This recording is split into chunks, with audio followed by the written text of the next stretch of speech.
સૂત્રાપાડા લોઢવા ગામના વિજયસિંહ સોલંકી નામના યુવકને ફ્રેક્ચર આવતા કોડીનારની હોસ્પિટલના ડોક્ટરની બેદરકારીથી દર્દીના હાથની નસો કપાઈ જતા જૂનાગઢ હોસ્પિટલ ખાતે રવાના કરતા હાથ કાપી નાખવામાં આવ્યો હતો।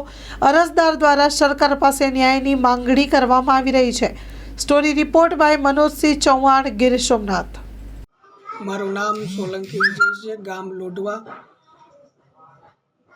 સૂત્રાપાડા તાલુકો, જિલ્લો ગીર સોમનાથ। હું કામ પરથી આવતા મારી ગાડીમાં બિલાડી આડી પડતા બિલાડીને બસાવતા મારું ગાડી સ્લીપ થતા મારા હાથમાં ફ્રેક્ચર થયેલું। હું અદાણી હોસ્પિટલ અંબુજામાં જતા મને કે ઓપરેશન કરવું પડશે। ઓપરેશન વખતે ડૉક્ટરની બેદરકારીને કારણે મયુર સાહેબ વૈશ્ય ડૉક્ટરની બેદરકારીને કારણે મારા બ્લડની 2 નસો કપાતા મને આગળ મોકલી દેતા અમદાવાદ મોકલી દેતા। અમદાવાદથી હું રાજકોટ આવેલો। રાજકોટથી જૂનાગઢ આવતા મને ડૉક્ટરે એવી રીતના કીધેલું કે ભાઈ તમારો હાથ ડૉક્ટરને ભૂલને હિસાબે 2 બ્લડની નસો કપાતા તમારો હાથ હવે કાપવો પડશે। ત્યારબાદ મારો હાથ કાપી નાખ્યો છે। અત્યારે મારે પરિવારમાં અમે 3 જણા છે।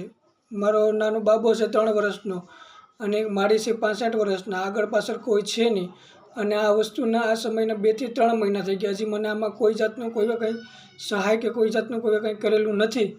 હવે આમાં મારે શું કરવાનું? મેં આમાં મારી બનતી મહેનત મેં બધી કરેલી, પણ આમાં મને કોઈ જાતનો ક્યાંયથી પસાર ચક્કર નથી મળેલો અને ડૉક્ટરના બેદરકારીના કારણે મારે આખી જિંદગી હવે મારે આમાં શું કરવું? માં motor driving, safe and sure driving. Driving એ શોખ સાથે આપની મોટી જવાબદારી પણ છે। અમારા ઇન્સ્ટ્રક્ટર દ્વારા સચોટ અને સરળ માર્ગદર્શન। આપની રોજની તાલીમની માહિતી મેળવીને શું અધુરાશ છે એના ઉપર પૂરું ફોકસ કરાય છે।